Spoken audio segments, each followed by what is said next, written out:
नमस्कार दोस्तों, स्वागत है आपका एग्जाम स्टडी में। बात करने वाले हैं आज Mi-17V5 हेलीकॉप्टर के बारे में। और अभी हाल ही में ये न्यूज़ में क्यों था और इससे रिलेटेड कुछ क्वेश्चन हमारे एग्ज़ाम में पूछे जा सकते हैं, क्योंकि जो चीज़ें न्यूज़ में चलती हैं उनसे रिलेटेड जो भी क्वेश्चन होते हैं उसमें आगे करंट अफेयर के रूप में हमारे एग्ज़ाम में आने के चांसेस काफ़ी ज़्यादा बढ़ जाते हैं। तो चलिए शुरू करते हैं। अभी हाल ही में न्यूज़ में क्यों था, क्योंकि Mi-17V5 हेलीकॉप्टर जो है वो जो इंडिया यानी कि डिफेंस है,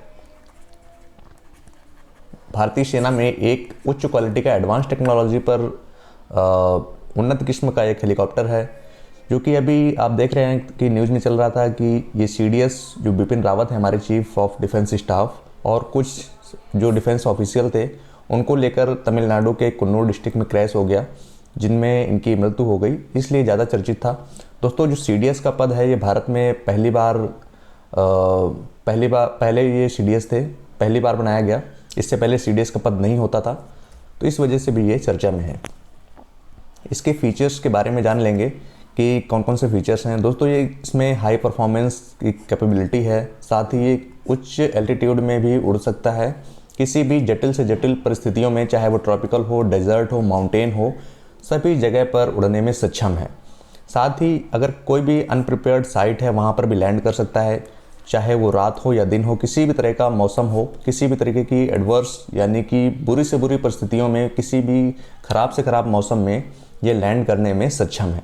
इसके बावजूद भी क्रैश हुआ, तकनीकी खामियां की वजह से आई थिंक क्रैश हुआ है। और ये जो जितनी भी टेक्नोलॉजी वाली मशीनरी होती हैं, इनका कभी भी हम ये नहीं कह सकते हैं कि कब ये ख़राब ना हो जाएं, तो इस वजह से कुछ भी सिचुएशन आ सकती है, इस वजह से क्रैश हुआ होगा। हालांकि अभी रिपोर्ट नहीं आई है, फाइनल रिपोर्ट आने के बाद ही पता चलेगा कि क्या इसमें कमियां रह गई थी।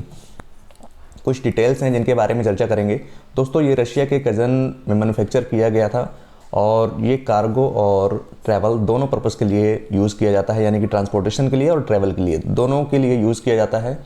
Mi-17 जो है ये सोवियत एरा का जो Mi-8 था, 8S था, जो कि बहुउद्देशीय पर्पज़ के लिए, बहुउद्देशीय सेवाओं के लिए यूज़ किया जाता था, मल्टीपर्पज़ के लिए यूज़ किया जाता था, उसका ही अपग्रेडेशन वर्जन है Mi-17S।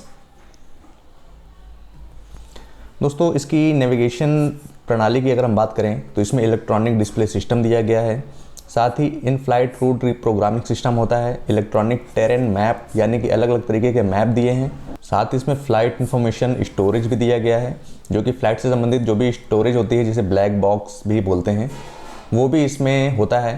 साथ ही ऑन बोर्डिंग डाटा प्रोसेसिंग जैसे कई सारे इसमें फीचर्स दिए गए हैं, जो कि नेविगेशन प्रणाली के अंतर्गत आते हैं और जो नेविगेशन होता है उसके तहत आते हैं। साथ ही अगर हम इसमें भारत में सर्विस की बात करें कि कब से सर्विस दे रहा है, तो इंडियन गवर्नमेंट ने कॉन्ट्रैक्ट दिया था मैन्युफैक्चरिंग 80 हेलीकॉप्टर जो कि Mi-17V5 थे, रशियन फर्म को दिया था, कॉन्ट्रैक्ट दिया था मैन्युफैक्चरिंग के लिए। इसमें से 80 के 80 उन्होंने भारत को डिलीवर कर दिए थे। दे आर कंसिडर्ड, उन्होंने सुनिश्चित किया कि ये वन ऑफ द मोस्ट यानी कि सबसे उन्नत क्वालिटी के, उच्च क्वालिटी के एडवांस टेक्नोलॉजी से बने हेलीकॉप्टर हैं, जो कि किसी भी तरीके के होने वाले नुकसान या एक्सीडेंट में पूरी तरह से सुरक्षित हैं। दोस्तों, अगर इसमें बात करें कौन कौन से आर्म्स को ले जाने में या कैरी करने में सक्षम है, तो ये अनगाइडेड रॉकेट्स जो होते हैं उनको ले जाने में सक्षम है। साथ ही 23 mm तक के जो कैनन्स होती हैं, तोप होती हैं, उनको भी ले जाने में सक्षम है। साथ ही सेल्फ डिफेंस सिस्टम इसमें दिया गया है, जो कि किसी भी तरीके की हाइट सीकर मिसाइल्स को डिफेंड करने में पूरी तरह से सक्षम है। तो गाइस, ये था कुछ Mi-17V5 के बारे में जो इम्पोर्टेंट इन्फॉर्मेशन थी, क्योंकि जो भी चीज़ें न्यूज़ में चलती हैं उसके सारे पहलुओं के बारे में, सारे पॉइंट्स के बारे में आपके लिए जानकारी रखना बहुत ही इंपॉर्टेंट हो जाता है, क्योंकि यही सारी चीज़ें हमारे एग्ज़ाम में क्वेश्चन का रूप धारण कर लेती हैं। Okay, thank you all. मिलते हैं जल्दी दूसरे टॉपिक में, तब तक के लिए धन्यवाद।